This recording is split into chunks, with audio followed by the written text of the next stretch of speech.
വസ്സലാത്തു വസ്സലാമു അലാ അഷ്റഫിൽ മുർസലീൻ വഅലാ ആലിഹി വസഹബിഹി അജ്മഈൻ. അമ്മാ ബഅദ്.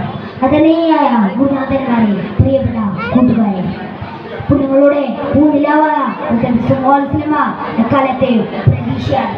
അവിടുത്തെ ദേഹവും ദർശനവും സ്പർശനവും എല്ലാം അനുഗ്രഹീതമാണ്.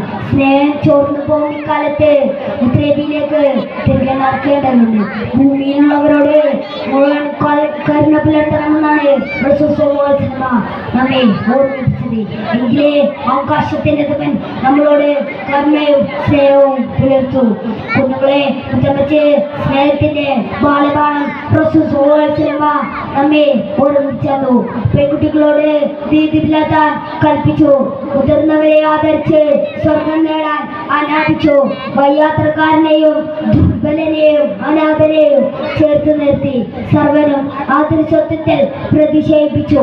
മരങ്ങളും ചെടികളും പറവകളും എല്ലാം ഉൾപ്പെടെ ആദരസ്വത്വത്തിൽ പരിഗണിക്കപ്പെട്ടു. എല്ലാവരോടും സ്നേഹം പുലർത്തി. മനുഷ്യരോടൊന്നല്ല, പക്ഷികളോടും മൃഗങ്ങളോടും സകല ജന്തുജാലങ്ങളോടും പ്രകൃതിയോടും അനാവശ്യമായി പ്രകൃതിയെ നശിപ്പിക്കരുത്. മരങ്ങൾ മുറിച്ചു മാറ്റരുത്. ചെറിയ ജന്തുക്കളെ പോലും കൊന്നുകളയരുത്. കടിയൂറും ബാണങ്ങളും പോലും തീ വെച്ച് നശിപ്പിക്കരുത്. മാതാവിന്റെ മുഖത്ത് നോക്കി നിങ്ങൾ എന്നൊരു വാക്ക് പോലും പറയരുത്. ഇങ്ങനെ സ്നേഹത്തിന്റെ 1000 ഉപദേശങ്ങൾ മാനവ സമൂഹത്തിന് വേണ്ടി ഉത്തരവ് സമ്മാനിച്ചു. ശത്രുക്കളെ പോലും അവർ സ്നേഹിച്ചു. ഹിജ്റയുടെ 5ാം വർഷം മക്കയിൽ മഴനിലച്ച് ശക്തമായ ക്ഷാമം ബാധിച്ചപ്പോൾ മക്കൾ മുത്തനബിയെ വധിക്കാനും നാടുകെത്താനും ശ്രമിച്ചാൽ ആകെ പട്ടിണിയ സന്ദർഭം. പരമാവധി ഭക്ഷ്യധാരങ്ങൾ മദീനയിൽ നിന്ന് മക്കയിലേക്ക് അവിടുത്തെ സ്വഹാബിയെ പറഞ്ഞയച്ചു.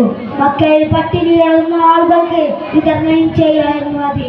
കൊടിയ ശത്രുവശത്തിൽ നിൽക്കുമ്പോഴും അവരാരും പട്ടിണി കിടന്നു മരിക്കരുതേ എന്ന് റസൂലുള്ളാഹിക്ക് താല്പര്യമുണ്ടായിരുന്നു. അവരെ പോലും ഒരു പ്രതിസന്ധി ഘട്ടത്തിൽ സ്നേഹിക്കുന്ന മുത്തനബി നമുക്ക് മാതൃകയാവണം. സ്നേഹം നമ്മുടെ മാതൃകയാവണം. അസ്സലാമു അലൈക്കും വറഹ്മത്തുള്ളാഹി വബറകാതുഹു.